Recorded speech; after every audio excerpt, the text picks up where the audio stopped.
Welcome to Legislative Updates. I'm your host, Doug Thompson, with my co-host, John Barker. As you're looking at your screen, that's John that just waved at you on the left side. And in the middle is Ron Highland from the 51st District, waving at you from Wamego. So you can tell that it's Friday, and they're happy to be done with the legislative work for this week. And so, as is always the situation with Legislative Updates, John comes on in, and we shoot a program, and we bring in some very talented people to come in and to share with us about what's going on in the legislature, because that's the best, fastest way to get good information is straight from the legislatures, and that's why we call it Legislative Updates. So, John, what's happened so far this week in the legislature? Well, it snowed in Topeka Tuesday night, and the Capitol was closed on Wednesday, and then we had pro forma Thursday and Friday, which means members could work, but we didn't have to go in the chamber. But one of the interesting things that happened this week was the governor has vetoed the map for the congressional districts. Now that she has vetoed it, it goes to the Senate first, because it was a Senate bill, and they have 10 days to act, whether to override her veto or not. And if they do that, then it would come to the House, and if we get the votes to override the veto, then it becomes law without her signature. If not, then we go back to the drawing board and try to draw a new map. As we all know, if we pass it and do the override, then it will go to the federal court automatically, and then they will determine whether we have done a good job or not a good job. So I would think that the next 10 days are going to be interesting in the legislature. I know I got an email today wanting to know what days I would be there next week, and of course I told them I'll be there every day. So it'll be based on the Senate first. If the Senate succeeds and overrides the veto, then it will come to the House, and I would imagine once it comes to the House, within a day or so, we'll have a motion to override, and then we'll go forward. When that happens, that the governor vetoes that, does she send something back that says, here's what I don't like about it, or is it just... She does put a veto statement, which can be read, and I think she wants to say that she doesn't like the map. The interesting part it would appear that the ACLU, American Civil Liberties Union, called her and says, don't sign this map, and she chose not to. Whether that happened or not, I'm not sure, but that's the indication that we've got. So we'll go back, and I know the Senate's going to attempt to override. Of course, it takes quite a few votes. It takes 2/3 in both bodies, and if they override it, it'll come to the House, and we'll see how things work, or we'll go back to the drawing board and try to draft up another map. What will be the time frame for that? Is it like 2 weeks out before it would be addressed by the Senate? No, by statute they have 10 days. 10. And so they need to work within 10 days. I think they will probably take it up this week. And if they take it up this week, by the end of the week, we may have it in the House. Okay. Because once they pass it, it'll be brought across the hallway, as we call it, read into our record, and then it would be up to the Speaker when he wanted to run it. But I think it'll be pretty quick. Okay. All right. As long as we have members there. We've had a number of members out because of illness. So I'm sure the Speaker is calculating that he'll have enough people there to override it. Okay. All so right, we've worked on this, and then my good friend Ron here is on Commerce, and they've had an Apex bill, and maybe he'll mention a few things about that. But I'm glad he's here today. I am too. Thank you. We came into the legislature together, and we may leave together. The good part about it is he's older than me. But, he always points that out. Yeah, always that out. But Ron, what do you got going? Well, the Water Committee is coming to an end in our work. We worked all last year, 200 megabytes of information, looked at everything. We worked all summer and all fall, putting together a bill. The bill is now, it's written, but now it's been turned over to what they call the proofing. And that's the head attorney is actually doing this, and it's over 400 pages. And they're going through it word by word to make sure. And they told me the other day they have one more thing to add in there. But once that bill comes out, I will put it in committee, and we'll do the explainer for all the committee members. And then we'll have a hearing, and we'll vote it out and go to the floor. but I had to get it blessed. So Monday morning I will have the bill blessed, and at that point then our committee can work past due, because we're a non-exempt committee. And John may have to explain that to you, but he has an exempt committee. Mine is non-exempt. So on Monday is the last day I can put a bill in. Right. And so... And that's just there's procedural. deadlines. The speaker Yeah. can then assign it to one of the three exempt committees: appropriations, tax, or Fed and state. It keeps it there one day and then sends it back, and then it's been blessed, and he can work it past the deadlines. Okay, gotcha. We're going to cut away, take a break. You're watching Legislative Updates. We'll be right back. Welcome back to Legislative Updates. I'm your host, Doug Thompson, with my co-host, John Barker, and in between us is Ron Highland, 51st District from Wamego. And Ron, every time you come out, you always have some charts, and that's great because that helps to understand it. So what did you bring with you today? Well, what I brought you was a brief overview of what we did in the committee. And on the first chart, it's a visual of the 16 different agencies, state agencies involved with water, which made it really complicated. And then the next chart is one where we asked the question, is there any overlap in jurisdiction? And if you look down each column, if you see more than one color in the column, that means they are crossing paths with each other, causing problems, jurisdictional problems, squabbles, whatever you want to call it. So we had to straighten those out. And then we have 7 different federal agencies. The Corps of Engineers, and we're in 2 different districts, the Kansas City District and the Tulsa District, and the Bureau of Reclamation, which I wasn't familiar with, but they control the dams primarily in western Kansas. And then EPA, USDA, FEMA, and U.S. Fish and Wildlife Service. So what are we looking at? Big problems in our future here. Water is maybe our most precious resource in our state, and it's been ignored too long. We've reached the point in western Kansas where some of these areas, the water table is dropping so rapidly, they are under 20 years supply left.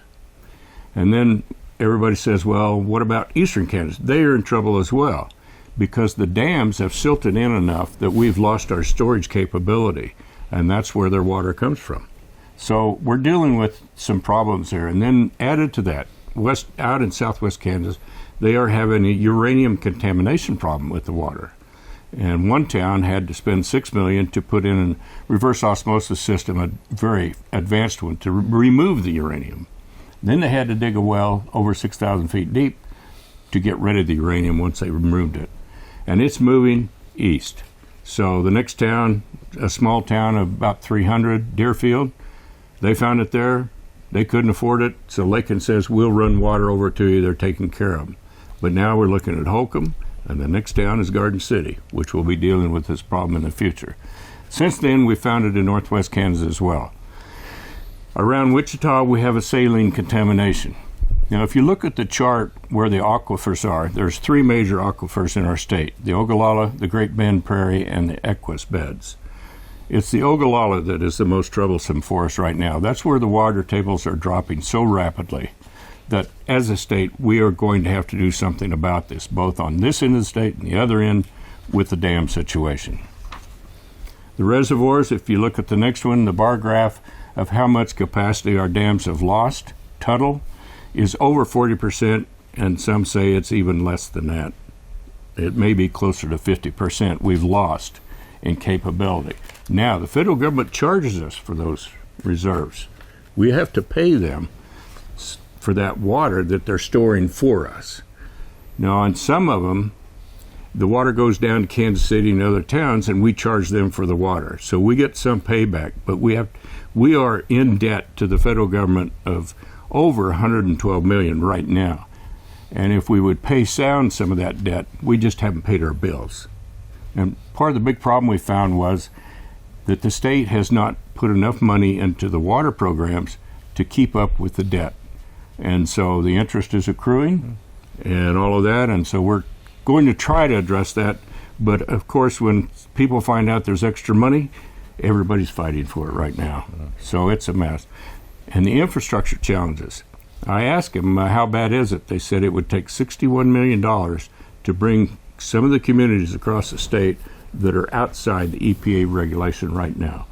And so we're going to have to deal with this, or we're going to lose some communities, or they'll go bankrupt. Funding is the big one. We've been working on that. I'm working with the governor and the appropriation committees, both in the House and the Senate, telling them we need this money, and they're working on it. But let's take a quick look at how much water we're talking about. This one graph with the circles on it, that is showing the amount of water. The size of the circle is the amount of water they're using. 80% of all the water in the state is being used by irrigators. The red circles are communities that are municipality water. And that's part of the problem. And if you look, water use, most recent record 2020 is 6,252,000 acre feet. That's million acre feet. And for an acre foot, there's 326,000 gallons per acre foot. In that year, 1.13 trillion gallons of water was used. And with that, we Got a question. Sure. You mentioned the silt at Tuttle. Yep. And the other. How do you get that out? Well, we have a pilot. It's being used in Europe, and we're going to try. Our share of it for this pilot is $2 million, and we need to add in a little more money to bring us up to that $2 million, and then look at the Fed and say, our half is ready, your half, put it in. Let's get this started. But it's a water injection method. They have a barge. It brings water in, puts it under high pressure, and they drag along and inject this water, and it stirs up the silt, and then it travels on down to the Mississippi. We have found that because the silt is falling out, it's affecting the water life downstream. It was used to this silt, and some of these species are dying out. So it'll be a good thing if we can get some of the silt out of here. So the silt's not killing the fish? No, absolutely not. Okay. Absolutely not. It's working in our favor. I took the committee to Garden City. We looked at everything out there, and then last Friday I took the committee to Water One in Kansas City, so they saw both extremes, western Kansas and a high-end operation in Kansas City, supplying all the water to Johnson County. They're taking water from the Missouri River and the Kansas River, and it was just a fascinating visit. Man, that's interesting. Is there a shortage of water, or is it the reserves being able to hold the water that's the problem? We don't have the reserves anymore, and the storage capacity is gone, and so we have to deal with this, and we need to do it now. Okay. All right, we're going to cut away, take a break. We'll be right back. You're watching Legislative Updates. Welcome back to Legislative Updates. I'm your host, Doug Thompson, with my co-host, John Barker. That's John on the left side of your screen. In between us is Ron Highland, 51st District from Wamego. Before we cut away, and then after we went on break, we were talking a little bit about it. This water situation sounds like this is quite a mess. We have ignored it for too long, and we're not in crisis, but it's serious. And if we don't want to deal with it like Nevada and California are doing, we need to deal with it now. And so we've been putting a lot of pressure on everybody in the legislature, and I think we'll get it done. We'll get something done anyway. All right. And then there's another topic that I heard mentioned at the table while you were making some notes. The Apex. What is that? What? Apex stands for a huge economic development program that was brought to the legislature by the governor and the Secretary of Commerce, who is also Lieutenant Governor Tolan.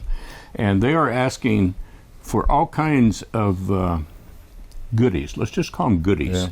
Yeah. And to $1 billion in goodies. It's a $4 billion company. They're guaranteeing they'll put in $4 billion worth of investment and hire 4,000 employees. And for that, we're up against another state. We're all guessing on who that is. It's all secret. And that's a big part of the problem. We don't know who it is. But they're wanting income tax breaks, they're wanting refundable tax credits, which they can sell, and that's $600 million right there. They want a payroll tax refund, and then they want us to pay to train the new workers in their program. And it's difficult to understand, number one. It's very technical. They came in on Thursday, the day that he had off. The rest of us had to work. But anyway, we went in And they said, this is a compromise agreement between the governor's office and leadership. So they presented that plan. Now, and then they adjourned. Well, they asked first if any amendments, and I said, yes, I have an amendment. If this company leaves between the 10th year and the 15th year, they're going to start paying it all back. I'm tired of these companies taking advantage of our state and leaving after 10 years when everything's up. So then they go to the next state and do the same thing? Absolutely. Okay. So I put that in there, and I told the governor's office doing that, and they said, we're okay with that. So that'll be on there. But they adjourned quickly and said, we'll deal with it on Monday. The committee will finish up on Monday, and then I'm sure we'll go to the floor rapidly. Mm-hmm. So we'll have two big bills to work on, the override and this one, because there's a deadline. The other state and the company said, we'll make our decision on March 15th. So we have to get this either done or vote it down, one of the two. Yeah. My goodness. Yep. John, where do you want to go from here? Oh, I was going to just talk about this week. I heard a bill, it's House Bill 2502, and it had to do with an alcohol bill that came out of the Liquor Modernization Interim Committee that I chaired. And it was pretty simple. That has to do with clubs in a county. They must buy their liquor from a liquor store within that county or an adjacent county. Well, out in western Kansas, it got more complicated because they may not have a liquor store in that county or in another county. So we're looking at, from the recommendations from the committee, is to maybe go to the county, the adjacent county, and one outside of that one. So 2 counties over that they would be able to go to. It was a pretty simple bill. Had an individual that came in and was listed as a opponent to the bill, and I looked at the testimony, and it was about strip clubs and what we would refer to as SOBs, sexually oriented businesses. And he wanted to testify, and he was the last conferee that came up, and he started talking about his amendment, and one of my members objected in committee, saying, this is inappropriate. We have to concern ourselves with the base bill. And I sustained his objection, explained to the conferee that you can't go outside the base bill. The base bill is the base bill. We deal with amendments at another time when we are actually working the bill, because we may not work the bill. And so I gave him that guidance and asked him to go forward with his testimony. Again, he started talking about sexually oriented businesses, and again I reminded him that that was not in the base bill, that he had to confine his testimony to the base bill. That's the rule. Amendments are addressed at another time, and if he gets a committee member to offer an amendment when we are working the bill, then we would debate the amendment at that time. So I gave him another opportunity. One of my members asked me to give him a further opportunity, so I did. And again, he started talking about his amendment. Again, I warned him, you can't do that here. We're talking about the base bill. I think he finally just gave up and left. But, I as chairman of a committee, it's my job to enforce the rules. If I let him do that, then other people will want to do that also. Normally they would come up and say, they'll testify about the bill and say, I have an amendment for the bill. And that's permissible, it's fine. When we work the bill, we'll make sure your amendment comes up, and whether somebody in the committee wants to offer it or not. But basically that was it. I don't think he liked my ruling, but I did a correct ruling. So at some point in time, we will probably get to hear his amendment if he gets a committee member to offer it. He can't offer an amendment. Only committee members can offer amendments. Mm-hmm. It's unfortunate, but this individual had testified in front of committees before, and so I just follow the rules, and we all follow the rules. That's what the House runs on. Mm-hmm. So that was basically it. But other than that, we did do a couple of other things. We passed some bills out. Unfortunately, we were closed for 3 days, so we did in-office work. But that's about it. Next week it's going to be interesting. We've got hearings, I think, every day, because we had to cancel some of the hearings that we had scheduled because of the snow. So we've doubled up for next week. So we're going to do that. But it's getting exciting in the House, right, Ron? It is. Well, We're going to cut away, take a break. We'll be right back. You're watching Legislative Updates. Welcome back to our final session for the legislative update for this week. And I'm Doug Thompson, my co-host John Barker, and in between us is Ron Highland from the 51st District, which is the Wamego area.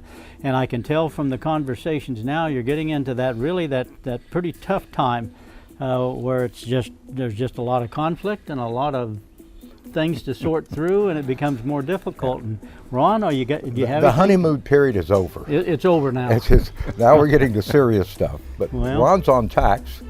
Well, tax committee, I got assigned to all the beautiful committees this year, last 2 years. Anyway, the tax committee, we are in that stage where everybody's coming in and asking for tax exemptions.